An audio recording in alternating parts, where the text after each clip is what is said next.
Hola, ¿cómo están? El tema que nos corresponde el día de hoy es cinemática mandibular a nivel de la articulación temporomandibular.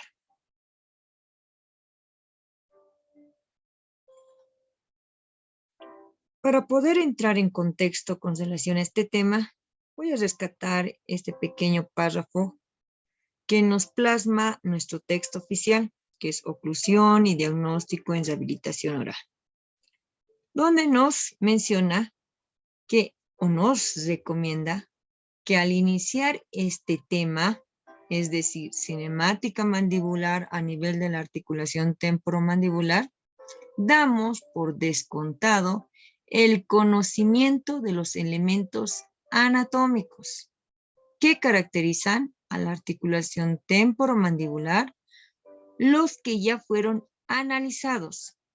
Básicamente, tenemos que diferenciar dos tipos de movimientos. Uno relacionado con la céntrica, como el movimiento de rotación, y el otro relacionado con los movimientos excéntricos, como es el movimiento de traslación. En pocas palabras, nos está describiendo de que sí tenemos una base con relación al conocimiento de cómo está conformada anatómicamente la articulación temporomandibular y qué movimientos realiza, voy a poder entender este tema importante. Ya estaríamos hablando no solo de una cinemática, sino de un estudio dinámico en relación a la articulación temporomandibular. Vamos a hablar en este caso, o vamos a dar un pequeño resumen con relación a la articulación temporomandibular. Como vemos acá, tenemos un cráneo. Esta estructura lateral a nivel del cráneo está representado por dos estructuras óseas, que viene a ser el hueso temporal y el cóndilo de la mandíbula. Estas dos estructuras tienen íntima relación, donde el hueso temporal representa aquellas estructuras óseas con relación o articulación con todos los huesos del macizo craneofacial. A diferencia de la mandíbula, con su representación del cóndilo, que es considerado una estructura móvil, que gracias a esta articulación, que es una de ellas, porque sabemos que en el sistema estomatognático tenemos dos, una de ellas, que es la articulación temporomandibular, está representada por diferentes estructuras anatómicas propias de esta, en la cual nos va a ayudar a poder describir y entender con relación a su cinemática. Vemos en esta imagen ya un poco más magnificada, vemos el cóndilo de la mandíbula, vemos la eminencia articular, es decir, su eminencia articular donde tiene una región anterior y una región posterior. La región anterior de la eminencia articular no es considerada funcional, sino la región posterior de la eminencia articular denominada área funcional, donde va a tener una íntima relación con el disco articular. Aquí vemos el disco, aquí vemos el cóndilo de la mandíbula. El disco tiene una relación íntima con lo que son estructuras blandas. En este caso, estaríamos hablando en la región posterior del disco, el ligamento retrodiscal o bilaminar, como ustedes lo conocen. Este ligamento tiene dos haces, una superior y una inferior. El haz superior es muy importante porque está íntimamente relacionado, es decir, está insertado con la región posterior del disco, donde gracias a esta acción, sobre todo del haz inferior de este ligamento retrodiscal o bilaminar, realiza el cóndilo a través del disco el movimiento de rotación. Por delante el disco tiene una íntima relación también con un músculo muy importante, que es el pterigoideo externo. Estaríamos hablando en este caso de un músculo considerado como músculo mixto, porque el pterigoideo externo tiene un haz superior y un haz inferior. El haz superior tiene relación con la porción anterior del disco en un 30-40% que está insertado, y el haz superior, que es el remanente, con un 70% que está insertado en el cuello del cóndilo, específicamente en la fosita pterigoidea. Mientras que el haz inferior propiamente dicho se inserta en el cuello de lo que es el cóndilo en la fosita pterigoidea. gracias a la contracción de este músculo pterigoideo que es considerado mixto, es decir, es un músculo considerado elevador como depresor. Al hacer esta acción de contracción con estos músculos vamos a poder realizar los diferentes movimientos que realiza el cóndilo. En este caso habíamos mencionado dos, rotación y traslación. También podemos describir dos espacios muy importantes que se encuentran en la articulación temporomandibular. Un espacio o compartimento inframeniscal, donde está este espacio entre lo que es la superficie convexa del cóndilo, esta vez la superficie funcional, y la superficie inferior del disco. Este espacio considerado compartimento inframeniscal. Y hay otro compartimento también, que es el compartimento suprameniscal o supradiscal, donde está conformado entre el área funcional de la eminencia articular y lo que viene a ser la parte superior del disco. Estos dos compartimentos son muy importantes porque ya que son áreas donde tienes relación, si en el caso del cóndilo estás realizando un movimiento de rotación, en este caso el compartimento inframeniscal. Y si el cóndilo está realizando un movimiento de traslación, automáticamente va a ocupar el espacio suprameniscal. La articulación temporomandibular es una articulación netamente especializada, donde es considerada una articulación bicondilia diartrósica, que quiere decir que al hablar de bicondilia estamos hablando de dos cóndilos, el cóndilo del temporal y el cóndilo de la mandíbula. Y diartrósica porque está constituida por dos superficies convexas recubiertas por un fibrocartílago con movimientos libres de fricción y un elemento de adaptación que viene a ser el disco articular para poder amortiguar esa relación de estas superficies óseas. Vemos en esta imagen un movimiento de rotación cuando el paciente hace un movimiento de apertura, un movimiento de traslación cuando el paciente puede hacer una acción de protrusión o bien movimientos laterales. De alguna manera estamos resumiendo la estructura anatómica que estamos estudiando, la articulación temporomandibular. Aquí vemos con unas imágenes y a nivel de lo que es la cavidad bucal, movimientos hacia excéntrica, apertura, movimientos excéntricos, protrusión, lateralidades. Siempre relacionemos que cuando la acción que realiza el paciente con relación a la cavidad bucal, siempre se va a plasmar a nivel condilar. Y si el cóndilo hace rotación, su paciente está haciendo apertura. Y si su paciente está haciendo movimientos protrusivos o laterales, automáticamente se consideran movimientos excéntricos porque no solo va a ser rotación, sino va a ser un movimiento de traslación. Para poder entrar ya en un contexto propiamente dicho con relación a este tema, vamos a dividirlo de dos maneras. Vamos a describir movimientos hacia céntrica y movimientos hacia excéntrica. Si quiero hablar de movimientos hacia céntrica, netamente me voy a abarcar a lo que viene a ser la articulación temporomandibular, articulación muy importante a la cual hemos descrito sus componentes anatómicos que son de relevancia, es decir, todo el componente anatómico de la articulación temporomandibular es muy importante. Para poder iniciar esto, vamos a empezar con la posición de reposo.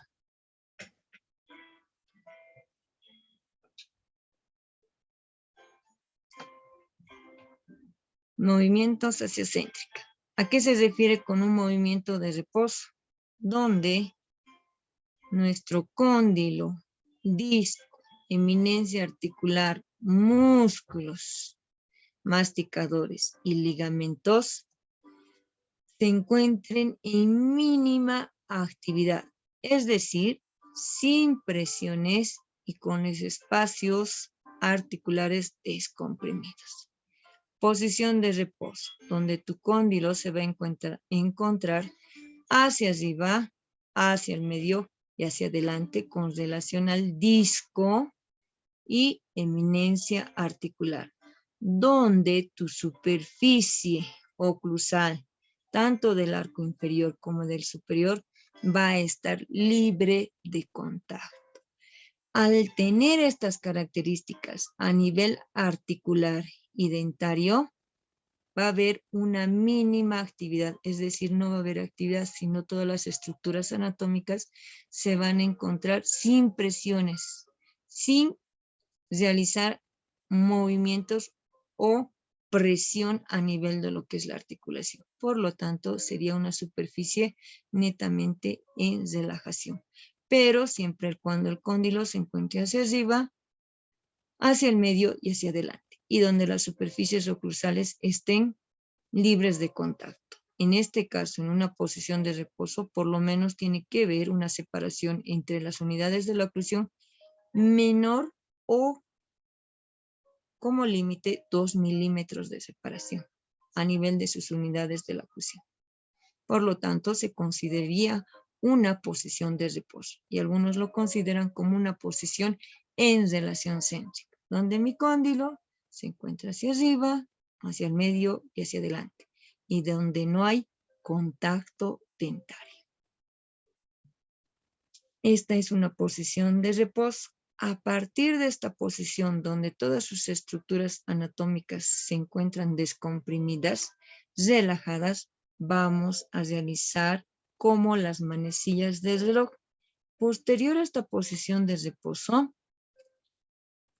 que es una posición muy importante con todas las estructuras anatómicas mencionadas, entraríamos a una posición de oclusión en relación céntrica. Nuestro paciente estaba en relación céntrica, a la cual algunos autores y literatura nos mencionan que relación céntrica es sinónimo de una posición de reposo, pero es muy diferente a una apertura bucal. Solo su apertura bucal tiene que tener un limitante de 2 milímetros de espacio, nada más. No puede ser una apertura máxima ni una apertura mínima que tiene una distancia diferente. Y a nivel articular, con las características que les he mencionado. Me encuentro en posición de reposo, algunos denominados relación céntrica, y voy directamente a un cierre en oclusión en relación céntrica. Posterior a esa posición de reposo, mi paciente ocluye, donde nuestro cóndilo va a realizar una simple rotación, y la rotación se realiza en el espacio inframeniscal, porque es una apertura mínima y solamente va a ser ese tipo de movimiento a nivel de ese espacio, donde a nivel dentario va a haber una máxima intercuspidación dentaria en la región posterior y por lo tanto va a cumplir este principio importante. Una oclusión mutuamente compartida. Si he partido de una posición de reposo, ahora estoy realizando una oclusión en relación céntrica, cumpliendo este principio, entonces estoy con una acción de tipo fisiológico, gracias a la acción de ciertos músculos masticadores. Como ven en esta imagen, aquí están mis músculos masticadores, todo lo que está de color rojo son músculos elevadores y lo que está de color celestito son considerados músculos depresores. Estos músculos son esenciales para poder yo ver cuáles son depresores, cuándo se activan, cuáles son elevadores y cuándo se activan. Estábamos en una posición de reposo, apertura mínima. Ahora mi paciente cierra, entonces se van a activar los músculos elevadores. ¿Y cuáles son los músculos elevadores? El temporal, el massetero, pterigoideo interno, pterigoideo externo, pero solo su haz superior, como ven acá, solo de color rojo. Esta porción del músculo se activa. Y los que se inactivan se encuentran o se relajan, son el pterigoideo externo, su haz inferior y el vientre anterior del músculo digástrico, porque va a haber una elevación de la mandíbula. Gracias a la acción muscular de los elementos articulares, se podrá en la actividad van a descomprimir, pero compartirán esfuerzos entre las piezas dentarias y mantendrán espacios intraarticulares funcionales y fisiológicos. ¿Qué quiere decir? Que con la acción de la contracción de estos músculos y que hemos partido de una relación céntrica, ahora estamos entrando a una oclusión en relación céntrica, gracias a la acción articular y músculos elevadores, vamos a llevar a una oclusión en relación céntrica. Al hablar de relación céntrica, estamos hablando de la articulación temporomandibular. Pero si estoy hablando de oclusión en relación céntrica, estoy hablando de la articulación temporomandibular en una posición en relación céntrica y a esto se suma la máxima intercuspidación dentaria. Por lo tanto, es una oclusión en relación céntrica. Comúnmente le denominan ORC. Muy bien, el paciente cerró la boquita. Ahora vamos a hacer de ese cierre oclusal una apertura máxima que la vamos a dividir en dos partes. Una inicial, donde el cóndilo va a hacer rotación a nivel de lo que es el compartimento inframeniscal, porque el paciente va a realizar una apertura mínima. ¿Cuándo considero que el paciente está realizando una apertura mínima? Cuando mi distancia interincisal no exceda 20 milímetros. Es decir, desde el borde incisal a borde incisal del antagonista tiene que tener una longitud de 20 milímetros. Hay alguna que otra literatura que menciona que no es 20 milímetros, sino 25 milímetros. Pero como estándar nosotros nos quedamos con 20 milímetros. Al realizar apertura mínima, ¿qué sucede? El cóndilo rota y tiene una distancia de 20 milímetros. Estás realizando apertura. Va a haber un arco de apertura, donde también se van a activar músculos, en este caso los músculos depresores. ¿Y cuáles habían sido los depresores? El haz inferior del músculo pterigoideo externo y el vientre anterior del músculo digástrico. Obviamente que hay músculos que también se contraen, pero nosotros vamos a abarcar con relación a los grupos netamente masticadores a estos dos. Y los músculos que se inactivan serían en este caso los elevadores. ¿Cuáles son? Temporal, massétero, pterigoideo interno, pterigoideo externo haz superior, pterigoideo externo haz inferior. En este caso se inactiva. Estos cuatro músculos, temporal, massétero, el interno, que es el pterigoideo, y el externo y el haz superior, son los que se inactivan. Aquí ven en la imagen todo de color celestito. Y los que se activan son los depresores. Estamos con una apertura, pero de tipo inicial, que quiere decir una apertura mínima. Apertura máxima. En la apertura máxima hemos iniciado con una apertura mínima. Ahora vamos a continuar con una apertura máxima, donde ya no va a ser una apertura de inicio, sino va a ser una acción simultánea. El paciente ya va a ver o ya va a realizar un descenso de la mandíbula mucho más marcada. Y al nivel de la articulación temporomandibular ya no solo va a ser rotación, sino traslación, a la cual le denominamos rototraslación. Y vamos a considerar como apertura máxima con una distancia de 40 a 50 milímetros. Mejor si hacemos un intermedio, 40 milímetros, y no excedamos con los 50 milímetros. El estándar, 40 milímetros para una apertura máxima. ¿De dónde a dónde determino esta distancia? Desde el borde incisal del arco superior hasta el borde incisal del arco inferior. Es importante tomar en cuenta cuánto es la distancia de una apertura mínima y cuánto es la distancia de una apertura máxima como límite. Pero la literatura nos menciona que podemos llegar a 50. Pero para preservar las estructuras no excedamos los 40 milímetros.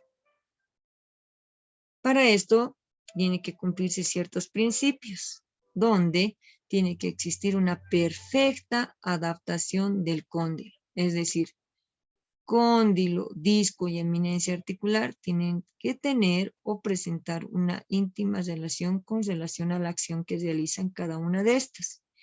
Una acción, otro principio, acción de ligamentos laterales. Estos ligamentos, recordemos que todos los ligamentos intra y extraarticulares, y propiamente dichos sobre todo, son aquellos o aquellas estructuras anatómicas que protegen, preservan y limitan aquel movimiento que va a realizar a nivel condilar y en algunos casos mandibular. Obviamente que esa es su función, proteger y limitar los movimientos. Otro principio, tensión que ejerce el ligamento posterior. Habíamos dicho que el ligamento posterior, también conocido como retrodiscal, otros le denominan bilaminar, donde tiene dos láminas, una superior y una inferior, y ambas están insertando en la región posterior del disco, donde dice que la tensión que ejerce este ligamento posterior tiene que realizarse con mucho cuidado. Por eso es un ligamento que protege, o que los ligamentos protegen a las estructuras a las cuales están en relación.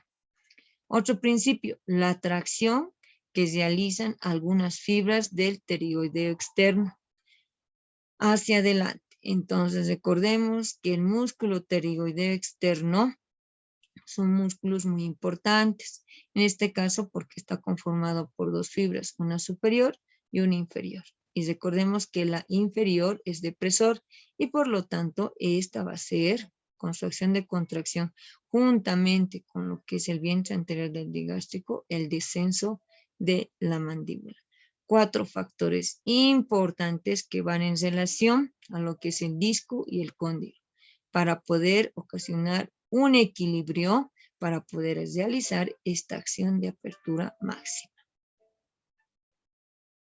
Apertura máxima, estos 4 principios, y veamos en esta pequeña imagen. Miren, apertura máxima. ¿Qué ha hecho? El cóndilo ha migrado, ha hecho una acción de rotación, perfecta adaptación del cóndilo, disco y eminencia articular. Inició con una rotación y posterior hizo traslación. La acción de los ligamentos laterales, el temporomandibular, donde va a ser la acción de protección. Tensión que ejerce el ligamento posterior. Aquí está el ligamento posterior. La lámina o el as superior y el as inferior, que van a proteger a el desplazamiento de lo que viene a ser el disco. Y la tracción que realizan algunas fibras del músculo pterigoideo externo.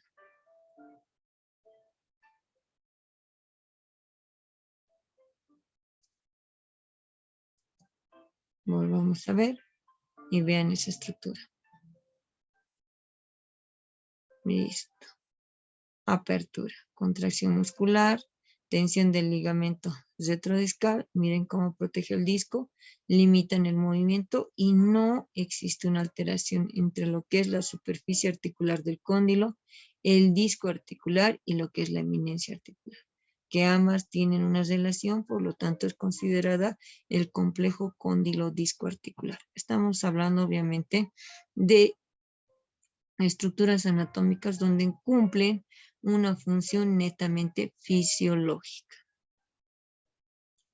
Ya teniendo la apertura bucal, ahora yo voy a realizar un arco de cierre, es decir, la cavidad bucal va a ser el cierre de esta, a través también de la acción de estas estructuras anatómicas que conforman la articulación temporomandibular. Por lo tanto, va a haber un desplazamiento traslacional hacia atrás del disco y el cóndilo. Miremos. Listo. Cóndilo retruido, la eminencia articular, disco articular y eminencia articular de la o área funcional de la eminencia entran en relación. ¿Qué va a pasar? La relajación de los pterigoideos externos, sobre todo el as inferior, este pterigoideo se relaja. La recuperación del ligamento posterior del disco, que está en la recuperación de lo que viene a ser el disco o el ligamento retrodiscal o bilaminar, como la denomina, y por lo tanto también la relajación de los músculos depresores, que habíamos dicho el pterigoideo externo, su as inferior, y por debajo lo que es el vientre anterior del músculo digástrico. Y una leve contracción de los elevadores. Es decir, ¿cuáles son los músculos elevadores? El temporal más pterygoideo interno y también el ala superior del músculo pterygoideo externo. Esas son las características que ejercen para poder realizar un cierre de la cavidad bucal. Por lo tanto, el cierre de la cavidad bucal se completa con una rotación y reubicación de los elementos articulares en una situación de reposo. Probablemente se reubiquen, entran en una posición en relación céntrica al cóndilo, donde las piezas dentarias no entran en un contacto, sino una leve o un leve acercamiento. Hasta ahí con los movimientos céntricos. Movimientos excéntricos. Habíamos dado dos ejemplos. Lateralidades, protrusión. Esos son movimientos excéntricos en el cual los vamos a desglosar. Aquí vemos donde hemos quedado en una posición de oclusión en relación céntrica, donde el cóndilo se encuentra hacia arriba, hacia el medio y hacia adelante, y donde hay máxima intercuspidación dentaria. Por lo tanto, vamos a sumar oclusión en relación céntrica más la máxima intercuspidación dentaria. A partir de esta posición, se va a poder realizar o el paciente va a realizar un movimiento lateral. Aquí vemos esta imagen en un plano transversal. Lo estoy viendo en la mandíbula de arriba hacia abajo. Aquí está la región anterior, aquí está la región posterior. Si el paciente está realizando un movimiento lateral de mandíbula, como vemos aquí la flecha, está realizando un movimiento lateral hacia el lado derecho del paciente. Por lo tanto, va a generarse dos zonas muy importantes. Una, si está en dirección hacia el lado derecho de la mandíbula, partiendo de una oclusión en relación céntrica, quiere decir que el cóndilo del lado derecho se va a denominar cóndilo de trabajo y el cóndilo del lado contrario se va a denominar cóndilo de no trabajo. Pero si su paciente quiere realizar un movimiento lateral al lado contrario, es decir, hacia el lado izquierdo, el lado izquierdo va a ser a nivel condilar la zona de trabajo o lado de trabajo y el lado contrario la zona o lado de no trabajo. Ahí vemos estas dos características que presenta a nivel condilar cuando el paciente está realizando un movimiento lateral de mandíbula. Pero como vemos aquí en la imagen, el paciente va a realizar un movimiento lateral hacia el lado derecho. Si va a realizar hacia el lado derecho, el cóndilo de no trabajo va a realizar tres movimientos: hacia adelante, hacia abajo y hacia el medio. Por lo tanto, este cóndilo va a ser considerado también denominado cóndilo de media oclusión, porque este cóndilo se está dirigiendo hacia la línea media.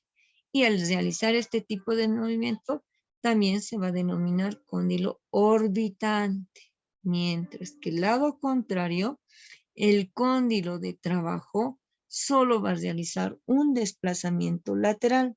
Primero inicia con una ligera rotación y se desplaza hacia afuera, con una distancia de 0,75 milímetros, casi nada, pero hay un desplazamiento lateral. Cóndilo de trabajo, por lo tanto, se va a denominar también laterotrusión, porque es el patrón por el cual se va a dirigir al lado donde la mandíbula quiere realizar. Y también por la acción del cóndilo se va a denominar cóndilo pivotante. La suma o los movimientos en conjunto de mediotrusión y laterotrusión a nivel condilar se denomina trastrusión. O los movimientos en conjunto de ambos cóndilos, tanto del lado de no trabajo como de trabajo, se denomina trastrusión. Y si estoy hablando de un solo cóndilo, puede ser del lado izquierdo, como en este caso, de no trabajo. Y en este caso, del lado derecho, de trabajo. ¿Por qué? Porque la mandíbula se está dirigiendo hacia el lado derecho.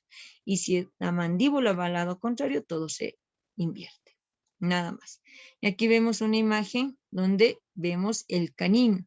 Recordemos que las piezas caninas son piezas fundamentales para poder ejercer este movimiento lateral, ya que el canino inferior, a través de su borde o área funcional con relación a su antagonista, que esta es su área funcional, los 2/3 medio e incisal de la cara palatina, este canino se desplaza rotundamente en todo lo que es el área funcional hasta llegar a una posición de vis a vis. Por lo tanto, la mandíbula va a realizar un movimiento lateral. Por eso recordemos que los caninos son piezas fundamentales, para reubicar el cóndilo, ya sea en oclusión o ya sea en desoclusión. Recordemos eso. En este movimiento lateral de mandíbula también hay músculos masticadores que cumplen un papel importante. Como dice, que en este movimiento se produce gracias a la contracción del músculo pterigoideo externo, pero en este caso del lado de no trabajo, que va a producir el movimiento de traslación.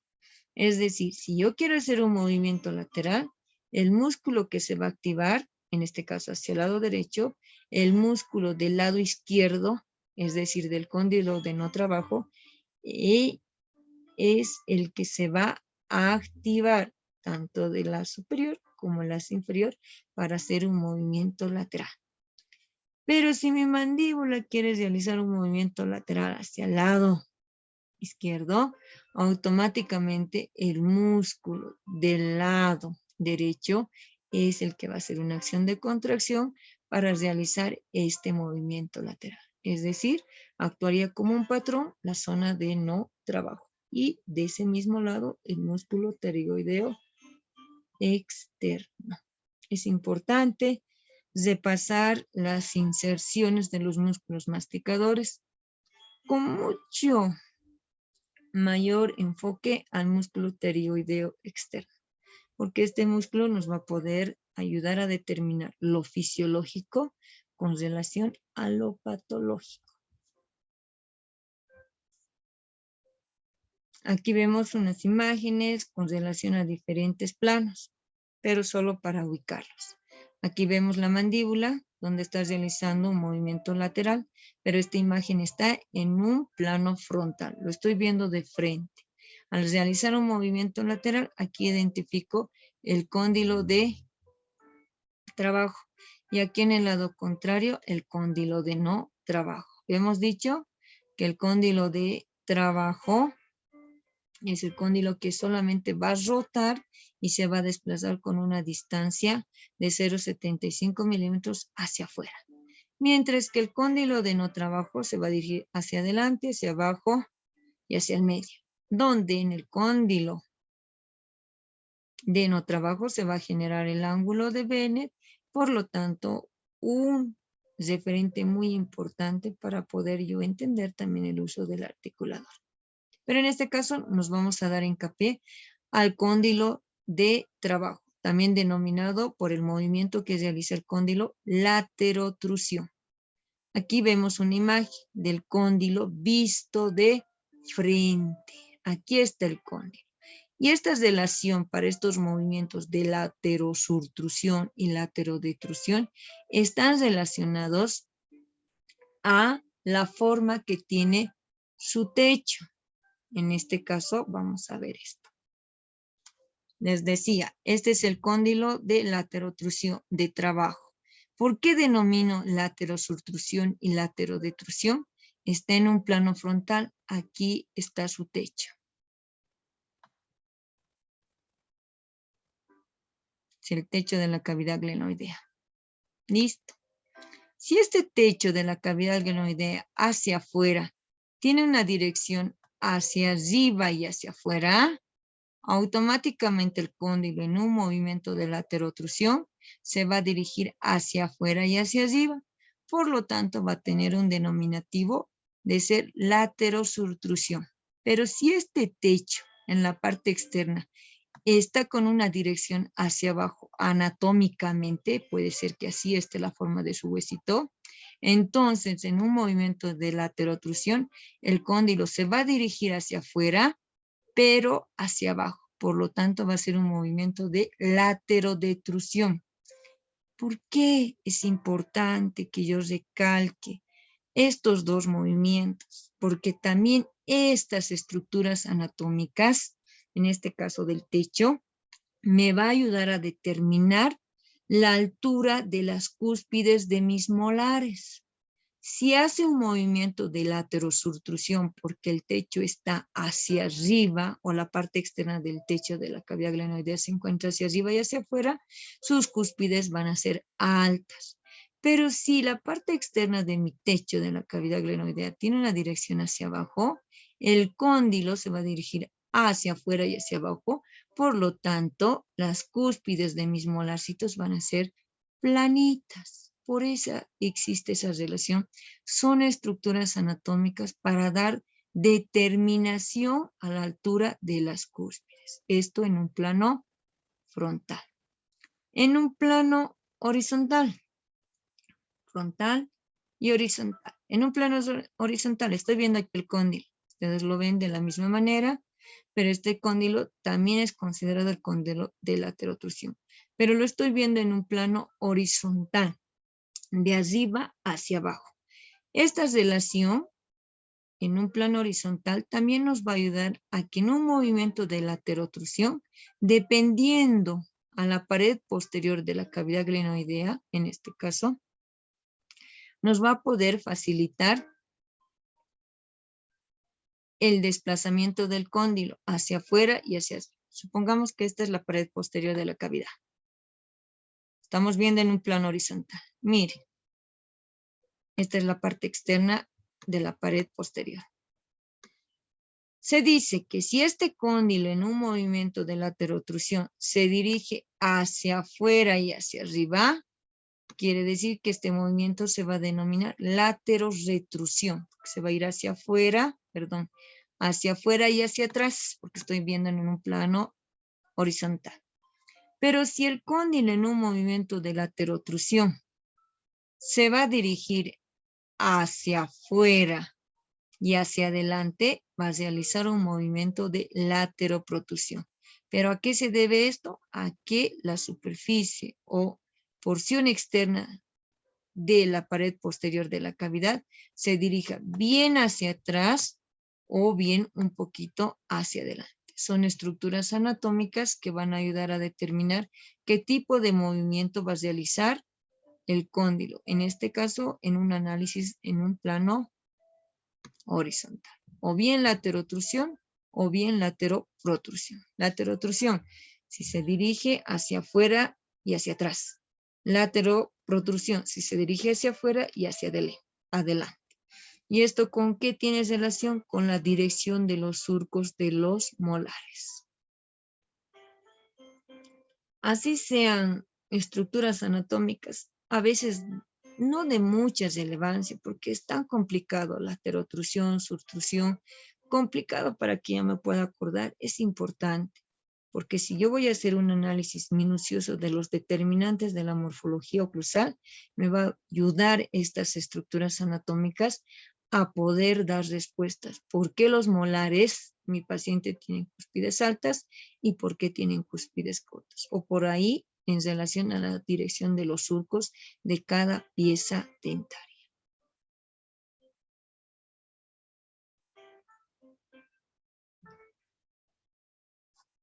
Movimiento protrusivo. Seguimos en movimientos de tipo excéntrico. En un movimiento protrusivo, el cóndilo, ¿qué va a hacer? Se va a dirigir hacia abajo y hacia adelante. ¿Qué va a pasar a nivel dentario? Va a realizar un movimiento de protrusión. Las piezas inferiores o anteroinferiores se van a deslizar en toda el área funcional de sus antagonistas para llegar a una posición de vis a vis. Y donde la región posterior, en este caso molares, van a encontrarse libre de contacto dentario, a la cual le denominamos este espacio libre de contacto en protrusión, fenómeno de Christensen. que va a haber un desplazamiento anterior de ambos cóndilos, tanto el derecho como el izquierdo, para hacer un movimiento protrusivo. Por lo tanto, a nivel condilar va a haber traslación. ¿Gracias a qué va a haber esta traslación? A la contracción de los músculos pterigoideos externos, tanto del lado derecho como del lado izquierdo. Y estos dos se van a contraer de manera simultánea, no uno primero y después el otro, o uno solo, como habíamos mencionado en un movimiento lateral. Aquí netamente va a ser derecho, izquierdo, con la misma acción de contracción para realizar un movimiento protrusivo. A nivel articular, el contacto permanente con la eminencia.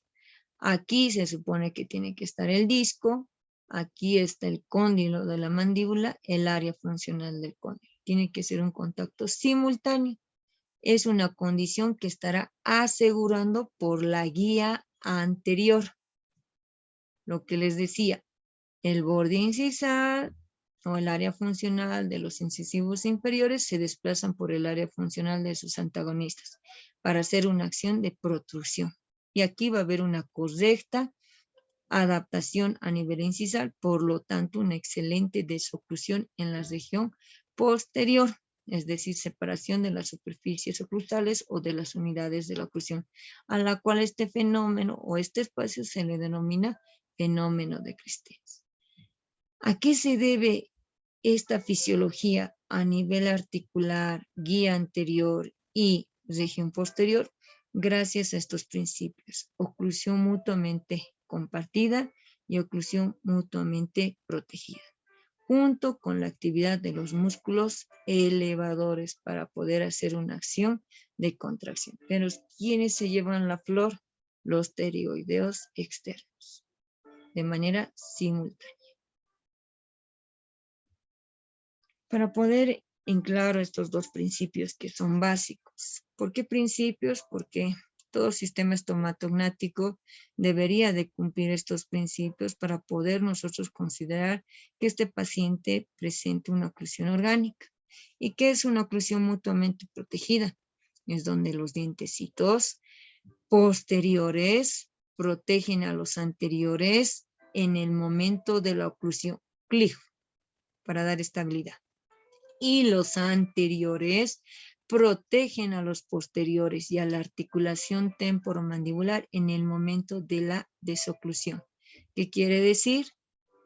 Movimientos excéntricos. ¿A base de qué? De la guía anterior, a base de los caninos o incisivos si estoy haciendo un movimiento protrusivo.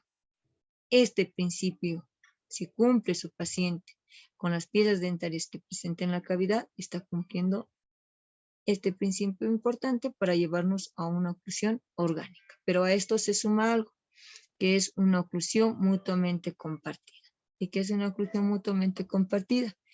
En el momento del cierre mandibular, ascenso de la mandíbula, tanto en las piezas dentarias, como ven acá, con sus articulaciones alveolo-dentarias y la articulación temporomandibular, deben ser simultáneamente sometidas a las presiones que exigen las masas musculares de manera equilibrada, tanto del lado derecho como del lado izquierdo. En el momento de la oclusión, ambos lados deben soportar las mismas fuerzas. A eso considero oclusión mutuamente compartida.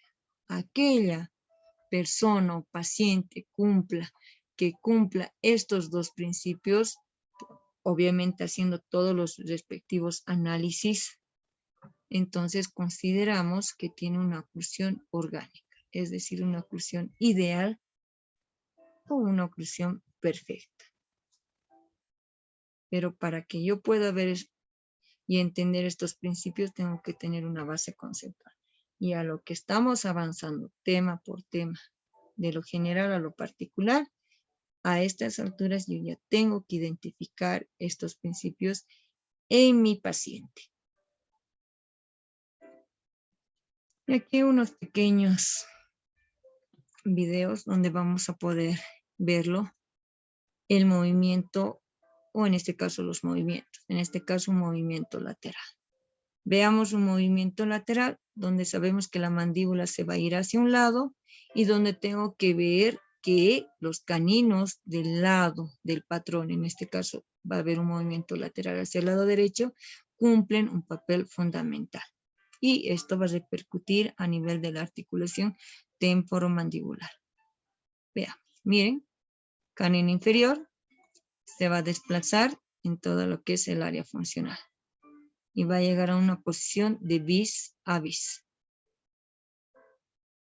De nuevo, una posición de vis a vis.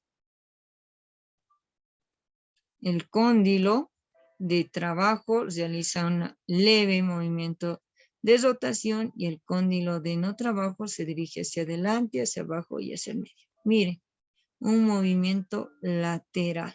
Estoy realizando desoclusión. Y en la región posterior no existe contacto dentario. Vas a retornar cóndilo de trabajo y cóndilo de no trabajo. Y la guía canina cumple un papel importante, ¿vean?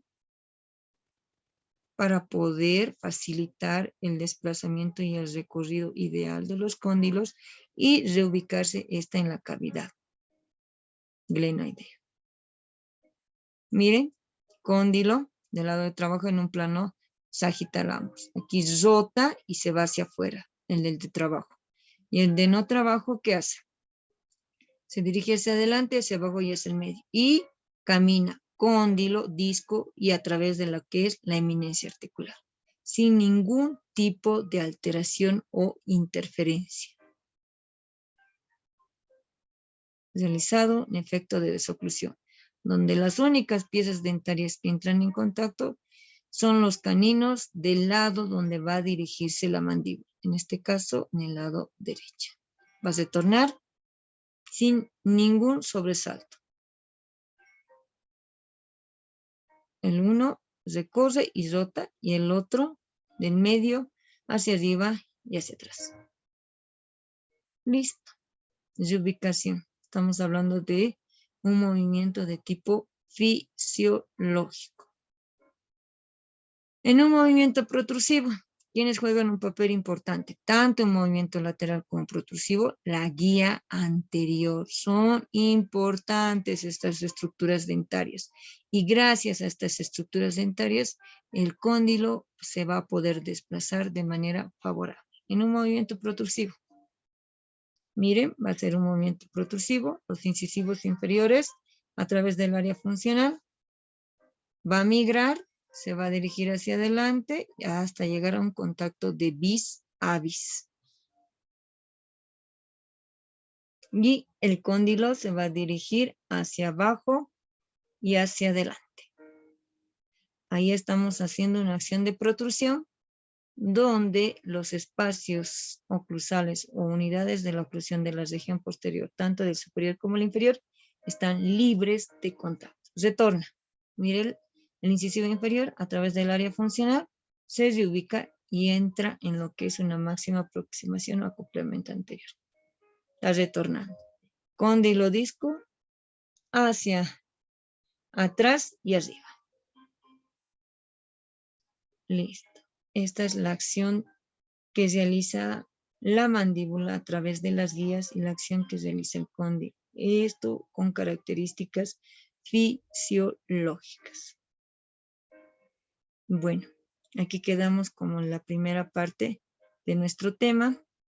Hasta la siguiente clase donde vamos a continuar con una segunda parte. Les agradezco por su asistencia. En este caso, por su presencia. Muchísimas gracias.